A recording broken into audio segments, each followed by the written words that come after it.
Welcome to Nesta Talks 2. This is a series of conversations that we host at Nesta with leading thinkers on innovation. My name is James Plunkett. I work at Nesta, the UK's innovation agency for social good. At Nesta, we try to put our money where our mouth is and practice innovation in service of social outcomes. We have three missions that we are pursuing: halving obesity, reducing household carbon emissions, and closing the school readiness gap. And one of the big questions we've been grappling with at Nesta and with our partner organizations is AI and the impacts of AI, both in positive senses to contribute to our missions and other social outcomes, but also, of course, some of the concerns around the harms of AI and the way in which AI may make it harder to achieve some of these big social outcomes. Today, I'm delighted to have Karen Howe join us in conversation. Karen is an award-winning journalist who has written widely on the impacts of artificial intelligence on society and is a contributing writer to The Atlantic. Karen leads also on the Pulitzer Center's AI Spotlight series, which is a program training journalists around the world in how to write about AI. So we'll explore today, how do we think about AI? Are we putting our attention in the right place? And how do we cover this important topic? Karen's also received numerous awards for her coverage, including an American National Magazine Award for journalists under 30. So welcome, Karen. Great to have you with us today. I should also just say to folk listening in that you can pop your questions in the chat as we go through the conversation. Please do that, and we will start with some conversation between me and Karen, and then we'll open up to wider questions. And you can access closed captions via the LinkedIn feed as well, if that is useful. So we will jump straight into the conversation. So I guess I thought I'd start by just kind of grounding us in the physicality of AI. I think one thing I've really enjoyed about your coverage of this important topic is you kind of take us straight to what is AI physically, where does it sit, what are the impacts it's having on our environment, on the physical environment. So I guess maybe try to kind of give us a sense of the scale of some of those impacts of how AI is impacting on land use, on water, on carbon emissions, and so on. Yeah, absolutely.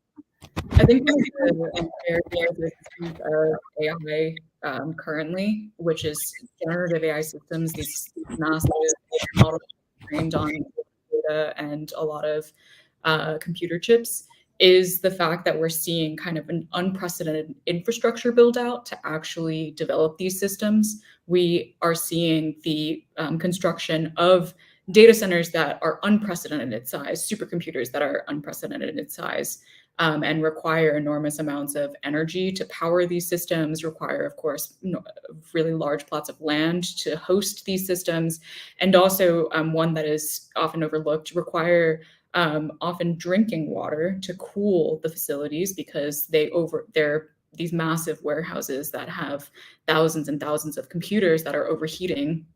And one of the more efficient techniques that data center developers have created to cool these systems uses water, and it needs to be purified drinking water in order for it to work. And so even though we talk about AI as a digital technology, as something that exists in the cloud, it's actually an incredibly physical, very costly and consumptive technology on the earth and on the environment.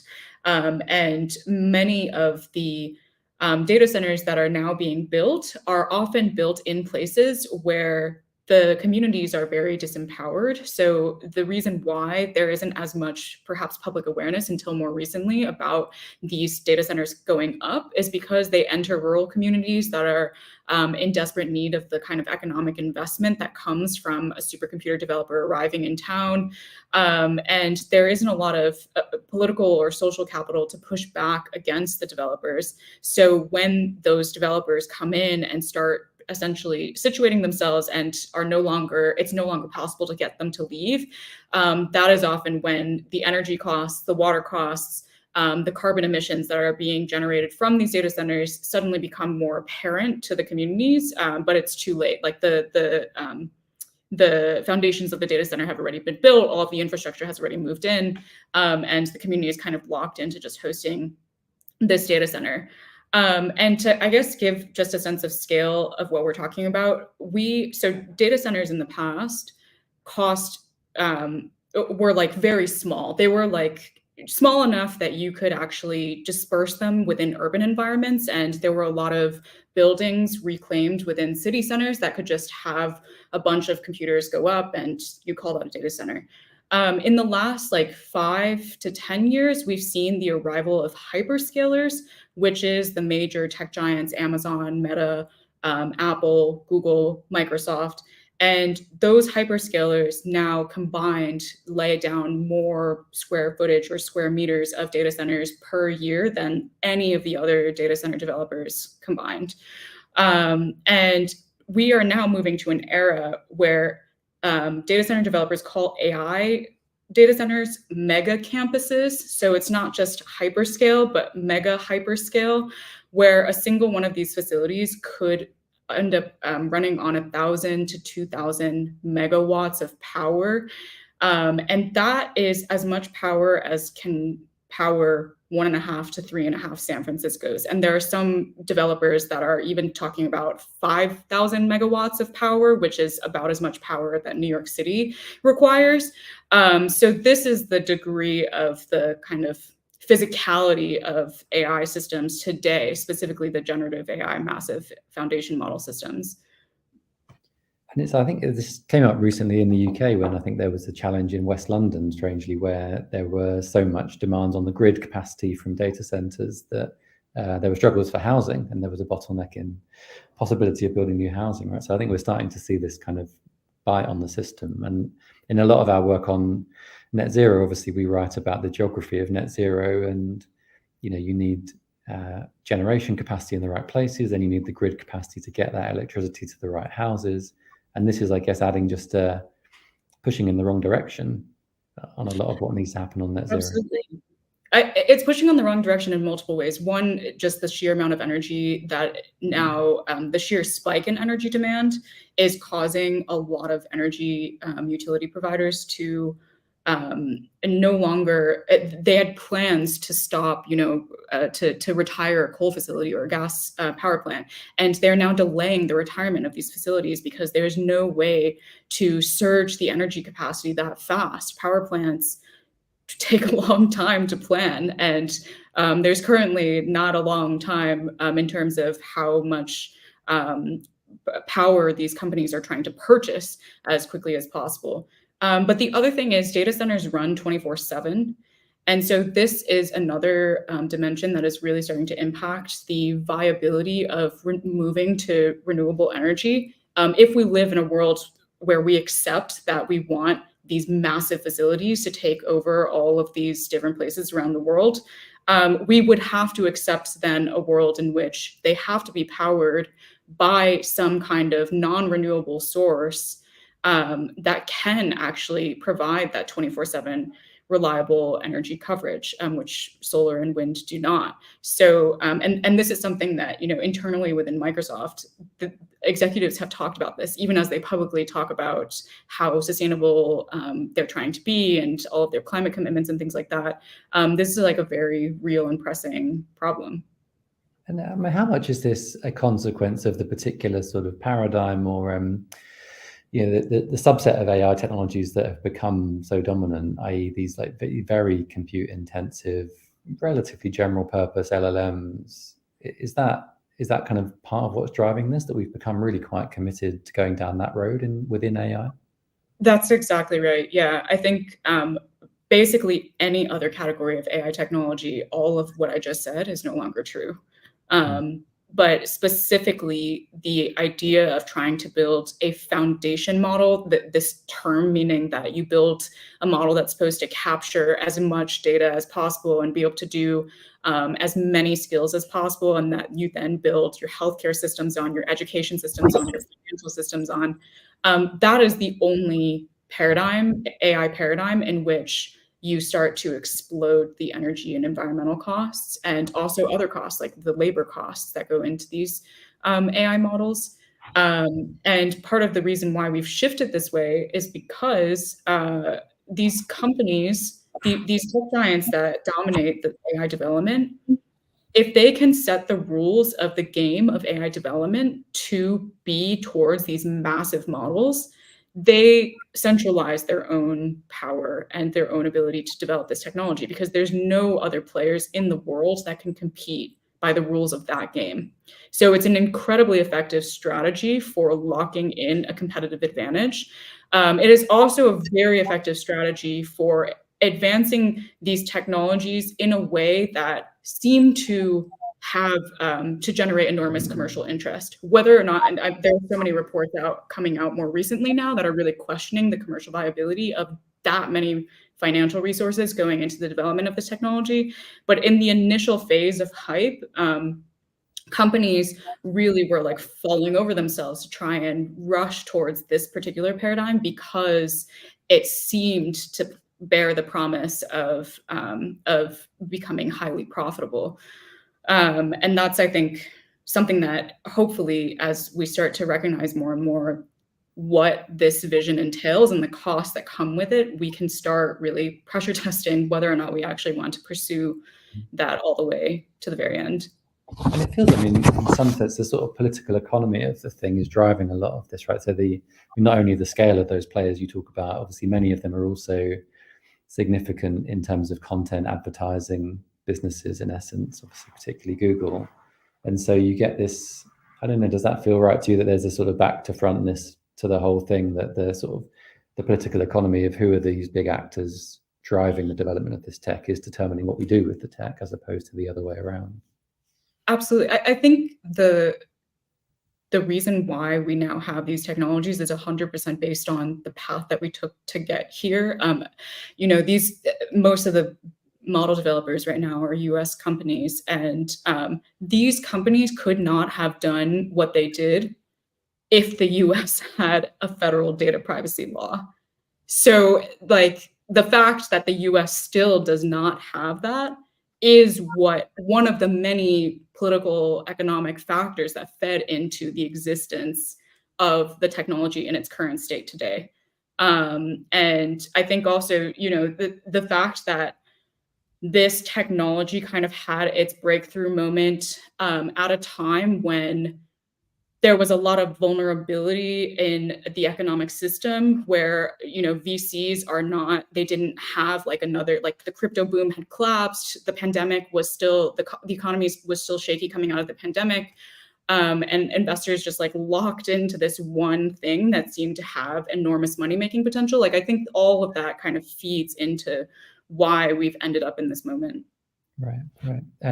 Coming on to a bit of the sort of regulatory side of this, I guess it's an interesting time in the UK with a change of government, and we've had, to some degree, a bit of a shift in emphasis, in that there was obviously the significant AI summit in the UK, quite a big focus on existential risk around that time. And certainly previous government was quite close to some of the big tech companies. There was the famous Rishi Sunak, Elon Musk sit down conversation, which maybe we can talk about.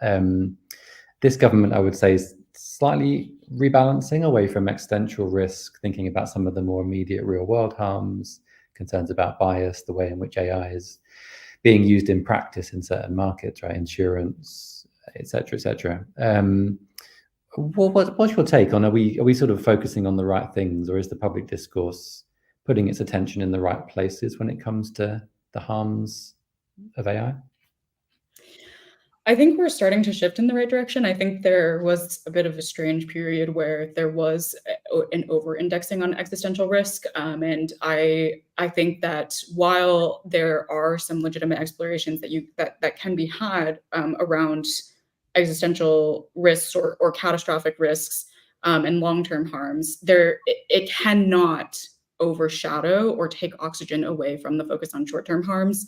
And climate change is both an existential and short-term harm now. So those are the challenges that I mean.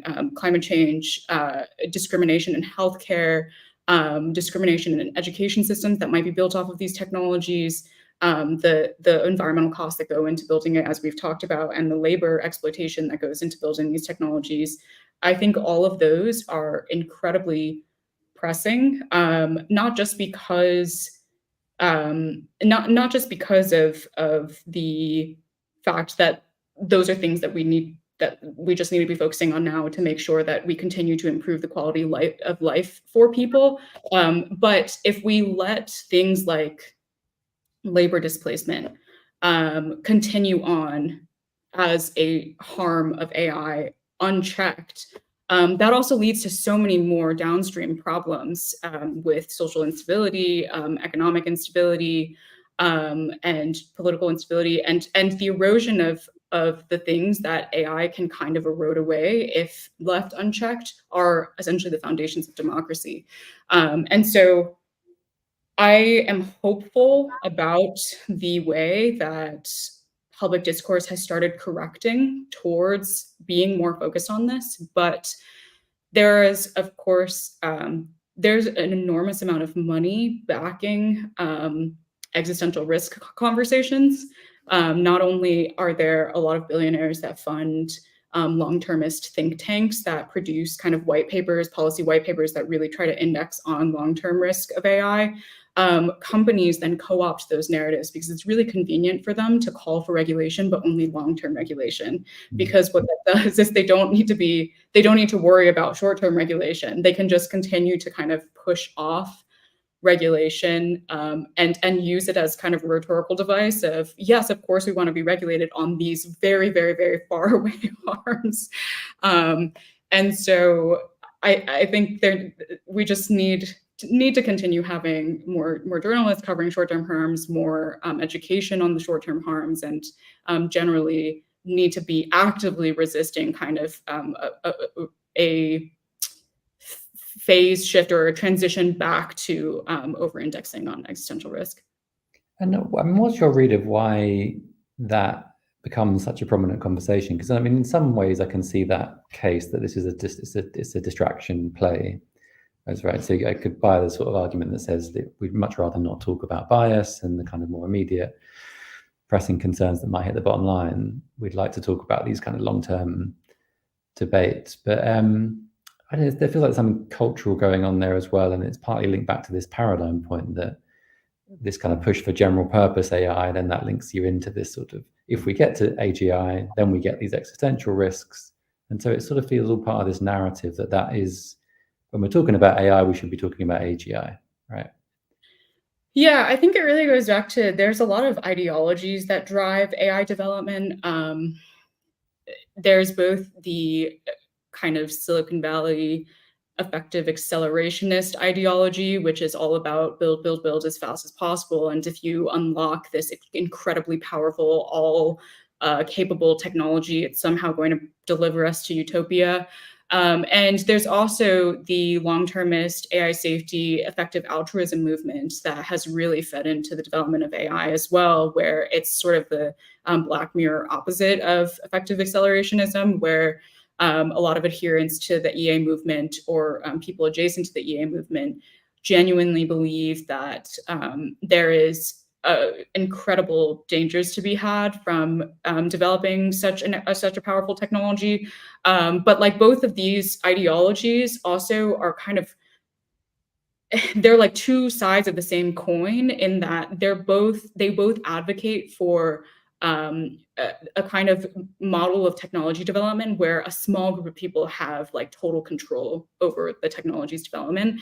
And I don't think it's like a coincidence that they emerged from two very particular epicenters in the world, one from Silicon Valley, one from Oxford, that were really steeped in kind of this elitist thinking around how do you develop technology and how do you govern this technology.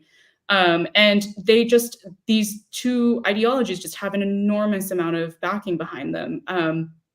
The EA movement infamously was very heavily pushed by Sam Bankman-Fried, who also pumped significant amounts of money into the movement, including trying to set up EA political candidates in the US to run on an EA platform.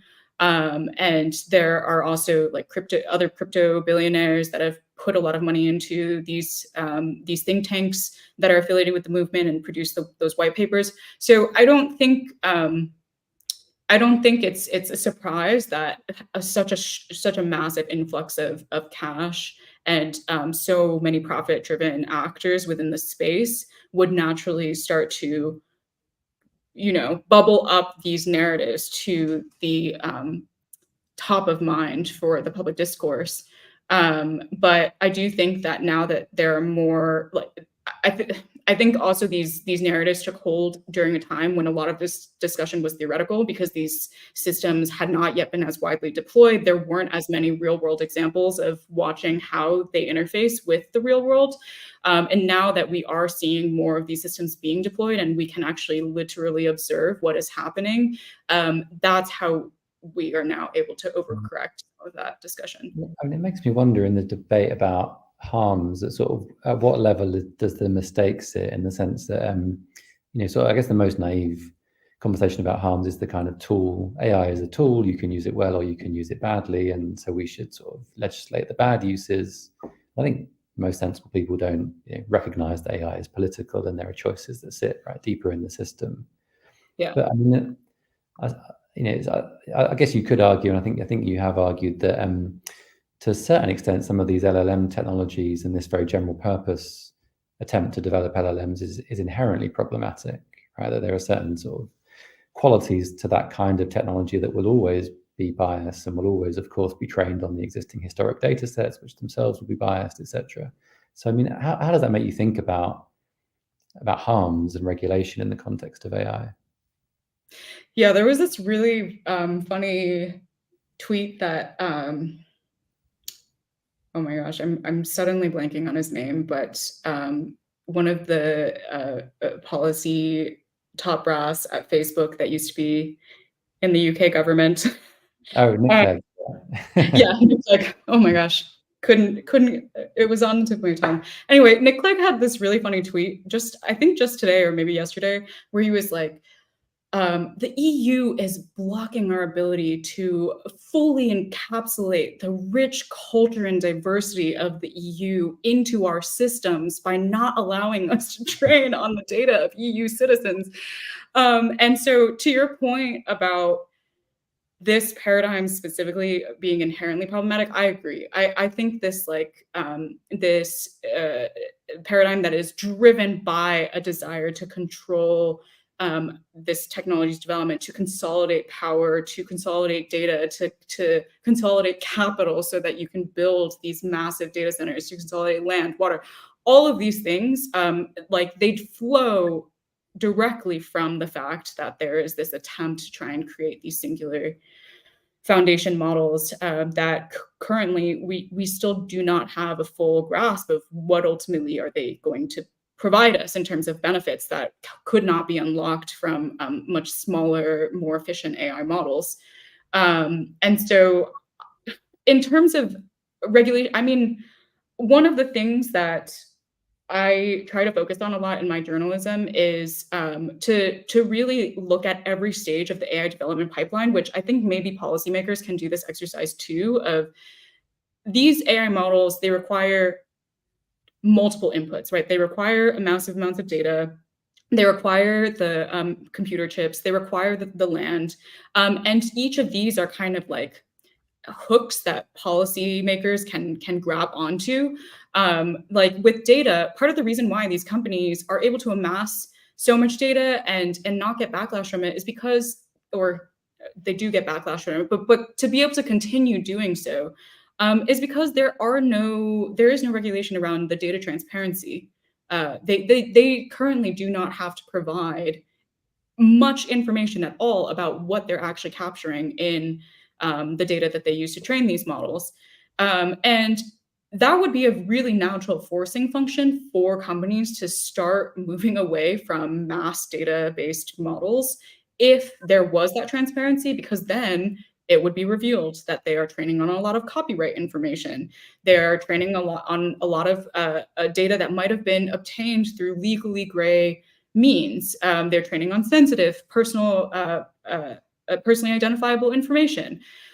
So I think like if policymakers think about that full AI development pipeline and think about like all of the little, I don't want to say paper cuts, but like all of the little things that we can do to kind of start gaining more transparency and start scoping down the company's ability to just amass each of these different inputs without much consequence, that will kind of start to naturally like pressure them to move towards a different direction.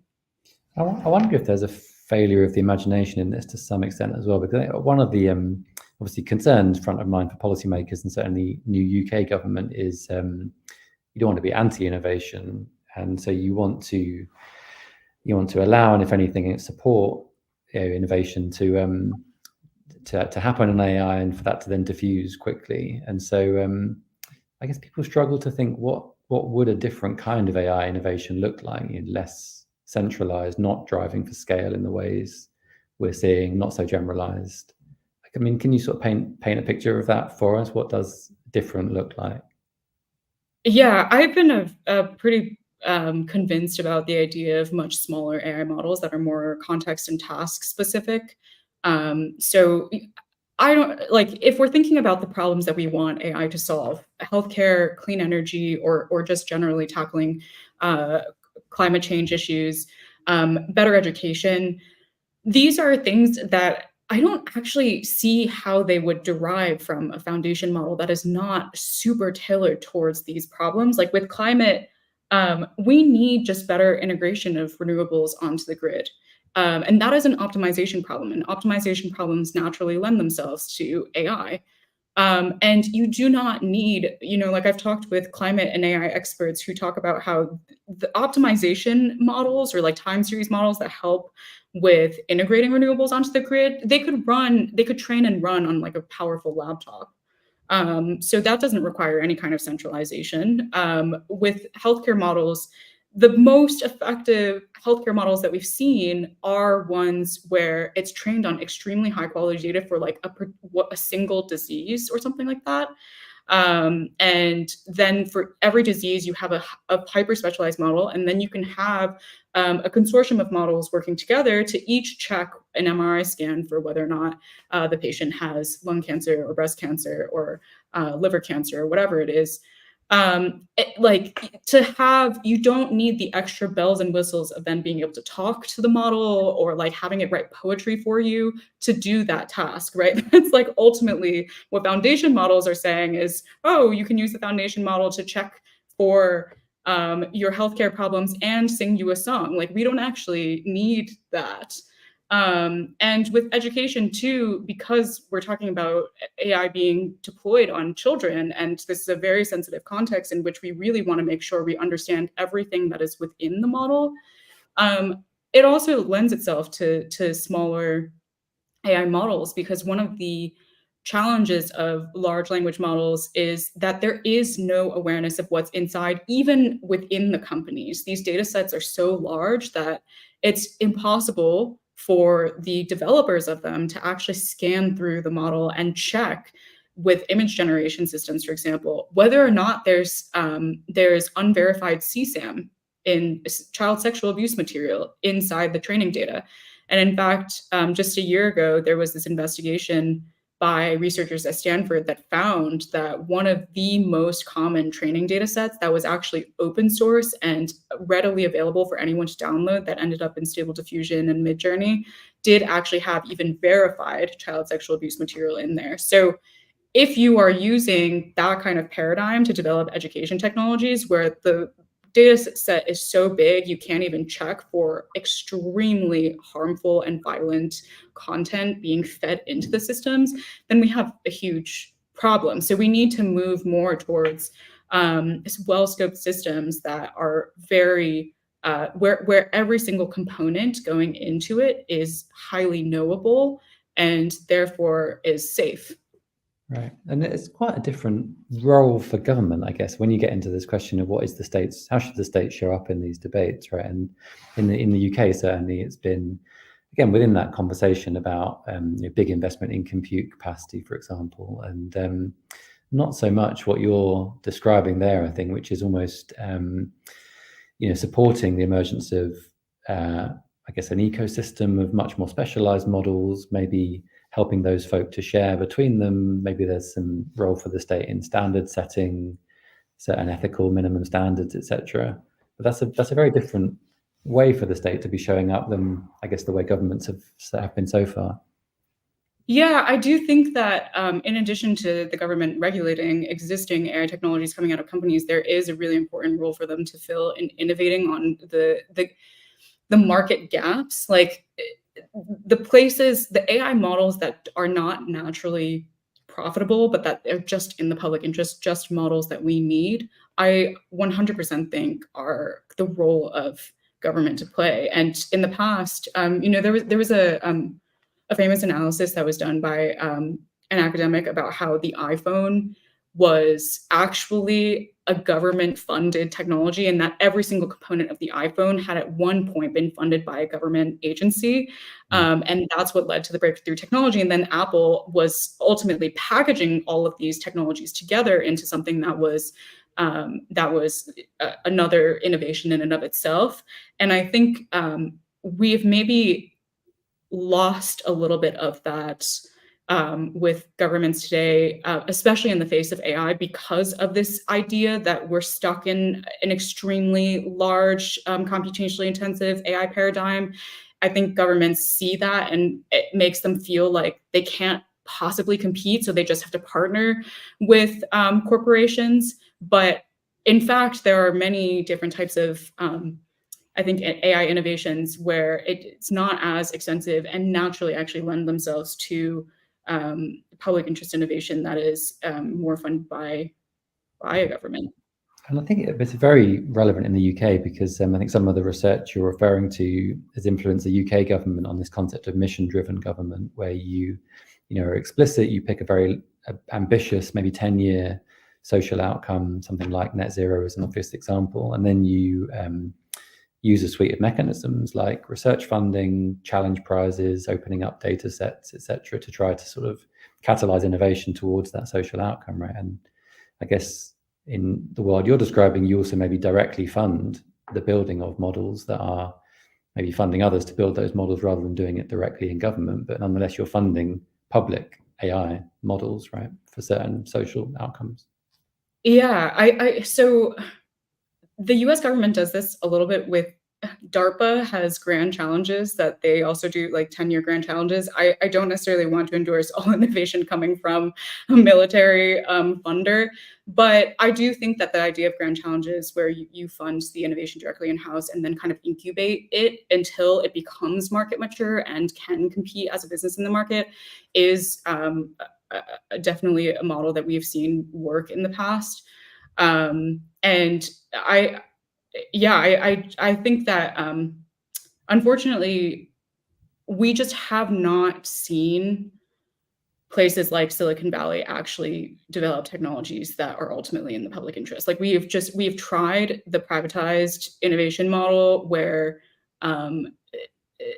we let the markets do the thing, and we have had the AI technologies for things like renewable integration into the grid or optimization of energy consumption of buildings. We have had those technologies for a long time now, and we have not actually seen people focused on developing that and deploying that at scale, diffusing it at scale. So we just need to try a different approach. I wonder if, just before we open up for questions, talk a bit about the international aspect of this, because I mean, obviously, these are global challenges, and I would say to some degree the UK was surprised by just how successful the AI Summit was, in a sense, in that it was, impressive global attendance. I mean, amazing to have the US and China in the room having substantive conversations, and I think recognition that maybe one upside of the existential risk focus was that that was kind of to some degree not so politicized. I think all governments could say we're around the table to talk about that. I think bio risks were another topic that China was able to come around the table with the US and say we would like a conversation about the regulation in terms of bioterrorism and so on. So what's your sense of the UK's role in this debate? We like to think we have a role, but what's your sense from the US perspective? Has the UK been helpful? What's our role going forwards? I think the UK absolutely has a role. I mean, I think the most important role that the summit really was illustrative of is that the UK has very special convening power where it can bring the US and China and many other European countries to the table in a way that the US cannot. And I think in general, I guess to your broader question of international regulation, I mean, we have seen digital technologies time and time again already really push up against the boundaries of and the weaknesses of the way a lot of regulation is done today, which is within country borders. And the internet that does not exist within country borders. Social media does not exist within country borders. And now AI is challenging that kind of model even more. And so I think it is very urgent to be having more international regulatory conversations. And I do think that the UK can continue to show the leadership that it did with the summit by doing more of these convenings, holding more of these talks, facilitating track 2 talks as an intermediary in a way that tries to solve this major gap that we have now in our regulatory systems.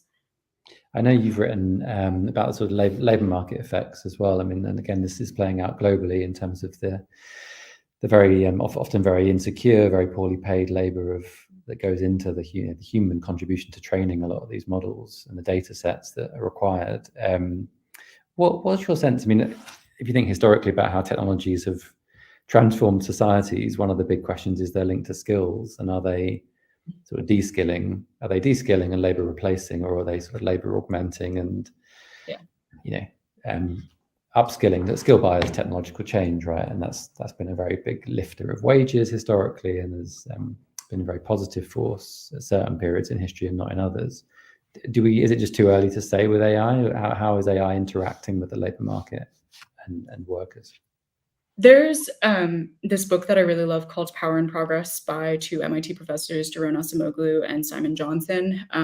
They're both economists that they studied in their book 1,000 years of technology history and looked at how every kind of technology revolution has impacted labor.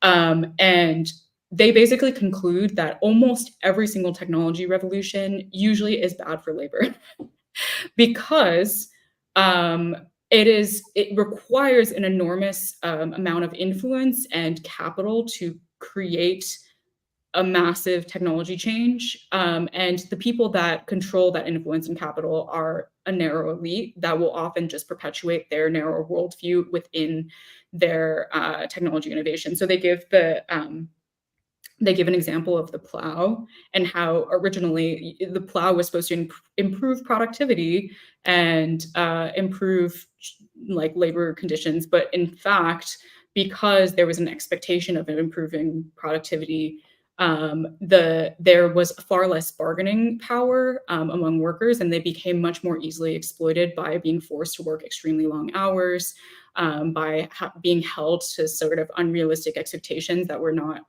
previously held, but with the same fixed wages from before. And it wasn't until a plague that labor suddenly gained new bargaining power because there was a huge labor shortage. And what these authors include with these kind of really dark analyses of past histories is that you can't improve productivity without leading to labor automation or labor exploitation without also improving labor rights. You have to have strong unions that can actually continue to bargain for higher wages and better working conditions as new technologies also threaten to replace them or threaten to take that bargaining power away. We've seen a little bit of success with the way that the Hollywood strikes played out, and that Hollywood writers and actors, the unions there were really, really strong. And so they were able to, over an extremely long strike, finally gain some concessions with company executives, Hollywood executives, over just basic guarantees on how much they should be paid, where AI technologies should be used, and when they shouldn't be. And so we need AI, any technology does not magically just improve productivity and labor conditions. It has to be in conjunction with with like really, really strong labor rights. Yeah, I mean, it also seems to chime with the best uses we're seeing of these technologies, right? That some of the most significant productivity enhancements are from a kind of co-pilot model where there's a worker whose work is being enhanced by essentially sort of partnering or working with an AI technology as opposed to simple replacement, right? Which, as you say, is almost never the way these things play out. You don't just sort of take out the worker and put in the machine. It's not that simple. Yeah, I think it like augmenting work all sounds nice and good in the theoretical, but ultimately every company that is trying to optimize their bottom line is going to be looking for cost efficiencies. And so you end up with, maybe there are workers that are augmenting their work, but they also then they are doing more now, and the company is always going to want to be able to do more with less. So it's still going to automate away other people's jobs.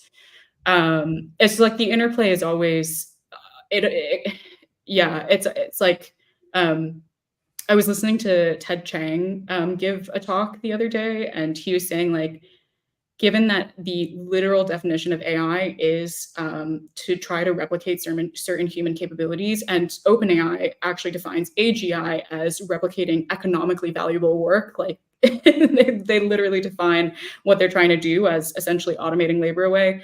What Ted Chiang said was, in the fight between labor and capital, AI is always going to help capital, not labor. So we just need to make sure that there are other mechanisms that exist in the world to make sure that labor still has a fight. I'm very relevant in the UK. I think one of the new government's big agendas is around employment rights and thinking about that side of the picture. So that feels very timely. I guess just one last question I'll sneak in before we open up to wider questions is around misinformation. I think can't not touch on the US election, concerns around the role of AI in generating highly persuasive but untrue content online and harmful content of other kinds. Again, on the sort of, are we putting our attention in the right place? What's your sense of how that debate is playing out? Are we focusing on the right aspects of misinformation? Yes and no. I think like in the US, there's a huge tendency to over-index on presidential elections, and there's been so much alarmism right now, especially with the US presidential election, on the way that deepfakes might influence the outcome. And I think that, like, extremely high profile global elections like that, I actually think the impact of misinformation of deepfakes is really overblown, because there's so many journalists that are watching and on the ground at every single presidential rally, every single campaign event, all of these things, that are verifying the truth and reporting on the truth, and can very quickly debunk things that are misinformation that's going viral. But the thing that is often not talked about is local elections, misinformation that happens in languages other than English, and also misinformation that spreads in countries that are not the US, the UK, and Europe. And that will still, of course, have an impact on the global stability of the world. So I think that's one focus that we need to start shifting more towards, is recognizing, like, as regulators think about how they might tackle the misinformation problem, thinking about not just addressing the most high profile events, but also thinking about vulnerable communities and the type of information that would fly under the radar because no one is watching. But the other thing is, I think there are short-term things that we can do to immediately try to tackle misinformation, and there's been a lot of great writing on trying to essentially strengthen the truth and also debunk the false, the fake, in a variety of different ways, whether that's verification, labeling, watermarking, detection. Like, all of these tools need to be used in concert to kind of do those two things. But I think the other thing is, in the long term, one thing that I have been consistently kind of struck by, as I've reported in many communities around the world that are extremely poor and extremely disempowered, is that ultimately the reason why misinformation is successful is when a community feels disempowered. I don't think I think pretty much every conspiracy theory that I have come across is ultimately some formulation of this person has control over me, and this is why I have not been able to, this is why I'm disempowered or disenfranchised. Like, that's like the key formulation of a lot of misinformation. And that kind of comes back to the labor conversation, which is when people feel economically disempowered, when they feel like they are not being taken care of in ways that allow them to have a high quality of life, they will naturally start to be very vulnerable to and perpetuate conspiracy theories and start believing in even cheap fakes, not just deep fakes. So in terms of long-term solutions around this problem, I think it ultimately it ties to the same kind of agenda that the Labour Party sounds like it's really after advancing, which is just to really strengthen the economy and strengthen the floor of the economy where the most vulnerable also feel like they're being taken care of. And it takes me to a debate about sort of civic, civic life as well, right? In the sense that, as you're saying, these deep fakes and so on, they thrive in a sort of environment of anger and disenfranchisement and distrust, and they do less well when people have a sort of healthy civic life outside in physical reality, when there are thriving local groups and charities, and they're meeting neighbours and seeing that their neighbours aren't the scary folk that maybe some of the misinformation is telling them they are. And so some of Daniel Allen's work I've been reading into recently around how do you concretely take actions to strengthen civic life outside of the internet in the real world, right? Feel relevant. Yeah, highly relevant, and definitely something that I've been thinking about a lot in my life too is how to how to digitally detox in a way where I just spend more time in the real world instead of online. And it's something that, yeah, is sort of an unfortunate reality that we all have to grapple with in the modern era is as we get more and more connection online, where we actually get more and more disconnected with each other. And we do need to rebalance that. So if sort of picking up on this thread, there's a question in the chat around online safety regulation. Obviously, been a big theme. Well, I'm sure in all countries, but especially in the UK. So I guess the question is asking, what's your take? Are other countries following the UK lead? We've been thinking about essentially regulation of social media platforms. The model in the UK, I guess, is leaning towards treating social media platforms as different from other companies, recognizing their sort of social and cultural significance, regulating the content essentially that's on those platforms slightly more tightly. Is that the right avenue to be going down, do you think? And are others following? I am a bit less familiar with other markets and whether or not they're following, but I do think, based on speaking with UK policy experts in the past, that they were quite positive on this particular approach that the UK is taking to distinguishing social media as kind of a category on its own. I'm sure there are other countries that are looking at this for inspiration, whether it's Brazil or other major environments. Yeah, but I don't actually have familiarity with that. I mean, so going back to our couple of questions that go back to our conversation about kind of ownership and political economy, I suppose. So one from Louise, who's asking, what can governments do to encourage competition, and particularly challenges, to try to smaller challenges, more specialist challenges, and is it even possible to catch up with the head start that the big tech players have now got? So I think in terms of competition in the AI space, the open source community is like a really, really great one that always keeps the big tech companies on their toes. The open source community, they are sort of based in this ideology that that everything should be open and available, free for downloading, and anyone should be able to build off of it, including commercial products. And in general, a lot of computer science is kind of a lot of computer science innovation and healthy competition has resulted from a healthy open source community. One of the things that we've seen tech companies do is try to suppress the open source community, because obviously it creates a threat to their bottom line. They have expended an enormous amount of capital to build these large language models, and they want to sell it for lots of money. And so it really ruins their whole plan if there are open source technologies that are offering not exactly the same capabilities, but that are like quickly following with relatively solid AI technologies for free. And one of the ways that they try to do this is by co-opting the kind of long-termist rhetoric and saying, we don't want more open source because if these models have existential risks, then we don't want them to be freely available online and downloadable. But it's such a convenient, it's just so convenient for them to say that. And it is also very notable that companies like Meta, which has been a kind of surprise leader or figurehead of the open source AI community, does not participate in this kind of rhetoric at all.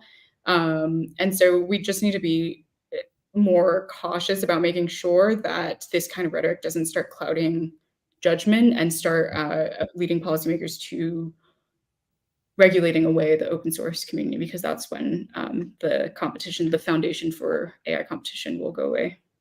And we actually had one of these previous one of these sessions discussing with Adriana Groh, who works for the German government, and they've done some really interesting work where the government essentially supports the open source community directly through public funding to build out some of this open infrastructure, which is I think Germany's a leader on that. That's really another question, links on this point from Oigar in the chat. So do you think there are differences between AI corporations and the open source community when it comes to ethics? Are they taking different approaches? How would you characterize that? Yes, yes, of course. I think they are taking different approaches, and it's not a very clean line. I think companies, very related to what I was just talking about, I think companies will take ethical stances that are the most convenient for them. So when Sam Altman was testifying to Congress, for example, he really emphasized the long-term risks and wanting to regulate the long-term stuff. But there was a lot, his fellow witnesses, they really, really emphasized data transparency as one of the things that the government should regulate on. And that the conclusion of the whole testimony was basically that everyone started listening to Sam Altman's recommendations, but not the data transparency recommendation. Whereas the open source community is a huge champion of data transparency, and really about like how do you not just support commercial endeavors, but also scientific investigations into AI models. That said, it's not, the reason why I said it's not clean cut is because there are also many moments when open source has complicated things like misinformation and deep fakes. So like OpenAI, Anthropic, these other model developers that have image generation capabilities, they actually do put more restrictions on their image generation tools than an open source model like Stable Diffusion. So a lot of the political deep fakes or other types of deep fakes involving public figures are generated from open source technologies rather than from the company's technologies. And so each of these developer ecosystems, I think, project their own values and about how they think AI development should go. And that kind of has then downstream consequences. Yeah.